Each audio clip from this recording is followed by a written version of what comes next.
Have you ever sat in a meeting and had something brilliant to say but didn't?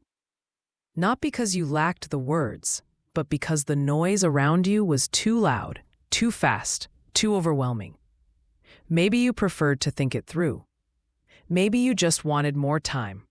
And in that moment, someone louder, quicker, or more assertive filled the space with their voice, and you just stayed quiet. If you've ever felt that way, this story is for you. Hello, I'm Bharat, and welcome to Audiofybooks, where you will find excellent audio summaries of books in a very easy and interesting way. If you want to learn from new books, do subscribe to the channel. Let's get started with today's book. We're diving into Quiet by Susan Cain, a book that doesn't just explain introversion, it gives it a voice. A voice that doesn't shout, but resonates. A voice that doesn't dominate, but deeply influences. Imagine a culture, like the United States, where from kindergarten to boardrooms, we're taught to raise our hands, speak up, assert ourselves, and sell our ideas with charisma. From Dale Carnegie's self-help revolution to open-plan offices and group brainstorming sessions, modern society worships the extrovert ideal. But here's what's quietly revolutionary. Susan Cain argues that in our rush to glorify the loud, we've lost touch with the quiet power that often drives true innovation, depth, and leadership. Let's go back to the early 20th century. Before then, character was king. People were admired for being serious, humble, disciplined. Then, something shifted. Advertising exploded. Self-help books boomed, and people started to value personality over character. Suddenly, being liked mattered more than being trustworthy. Charisma trumped integrity. And introverts? They got left behind in the narrative. Susan Cain, a self-proclaimed introvert herself, tells us she spent years trying to fit into this extroverted mold. She practiced public speaking relentlessly, pushed herself into social spaces that exhausted her, and only later realized she didn't have to change who she was to thrive. That realization sparked this book, and for many readers, a deep exhale of relief. Let's meet some quiet revolutionaries. Take Rosa Parks. Not loud, not aggressive, just firm. Her refusal to move wasn't shouted from rooftops. It was silent resistance. Or Steve Wozniak, the brilliant engineer behind Apple, who preferred working alone in silence, tinkering with circuit boards, changing the world behind the scenes. These are the people Cain calls the quiet influencers, those who lead not by volume, but by vision. And here's where it gets interesting. Introverts aren't necessarily shy. Shyness is fear of judgment. Introversion is simply a preference for less stimulation. It's about how your brain processes the world. Introverts feel drained by too much noise, chatter, or external input, and they recharge in solitude. Extroverts, the opposite. They thrive in stimulation. But our world, especially in Western cultures, often sees this preference for quiet as a flaw. Cain challenges that deeply. Now picture a school classroom. Bright walls, group tables, students constantly working in teams. For the extroverted child, it's energizing. For the introverted one, exhausting. They long for solo reading time or quiet reflection. But in our education system, silence is often equated with disengagement. Cain shares the story of a student named Isabel, bright and creative, who struggled in these group-heavy environments. Her talents were buried not because she lacked them, but because the system wasn't built for her. And the workplace? Same story. Open-plan offices are noisy, overstimulating, and often unproductive for deep thinkers. Cain shares how even tech giants like Google began realizing that solitude is not the enemy of creativity. It's the birthplace of it. The most original ideas rarely come from brainstorming sessions, she says. They come from moments alone, when the mind can wander, make connections, and truly innovate. But this isn't an anti-extrovert message. Not at all. In fact, Cain emphasizes the need for balance. Extroverts bring energy, networking, and enthusiasm. Introverts bring depth, insight, and calm.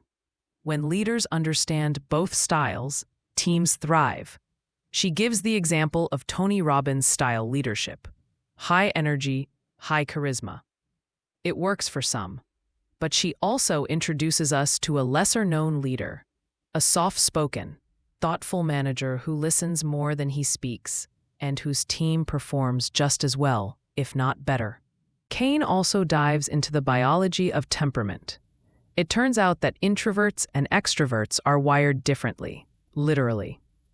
Studies show introverts have more sensitive nervous systems. Their amygdala, the brain's fear center, lights up more easily in response to stimuli. That's why introverts tend to avoid overstimulation. It's not a choice, it's nature. But here's the twist. That same sensitivity often brings empathy, caution, and nuanced thinking. In a fast-moving world, those qualities are rare and incredibly valuable. One of the most powerful sections of the book is about love and relationships. What happens when an introvert marries an extrovert? Cain shares deeply personal stories of couples learning to bridge this divide. The key? Understanding. The extroverted partner learns not to take solitude personally. The introverted partner learns to honor the other's need for social connection. When there's mutual respect, introversion isn't a wedge, it's a gift.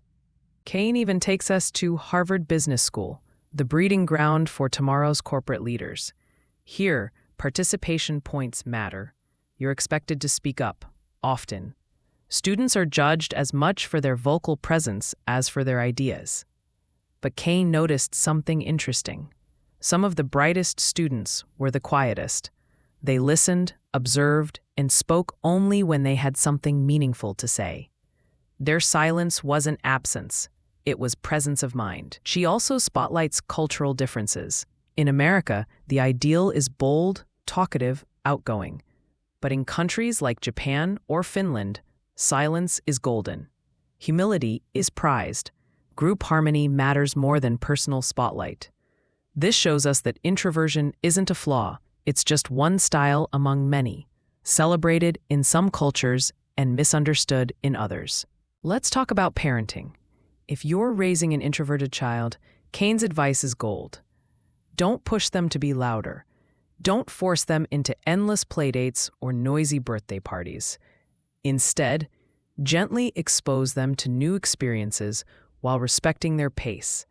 Support their passions. Many introverted kids love writing, music, science, or nature. Let them shine in their own way.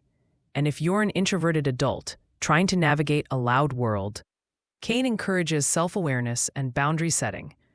Know your energy limits.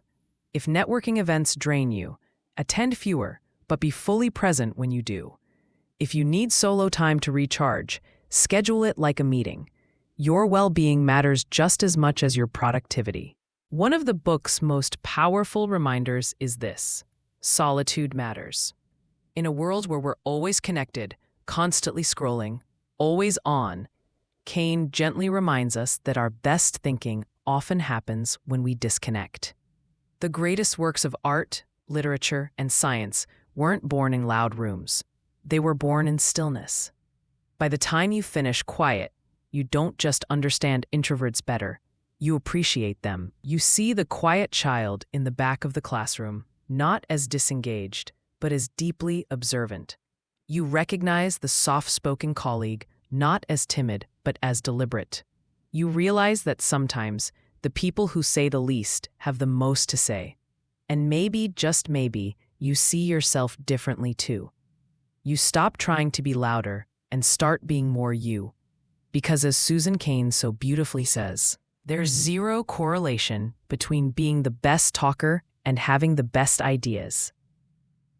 So the next time you find yourself in a noisy room, surrounded by voices competing for air, take a breath.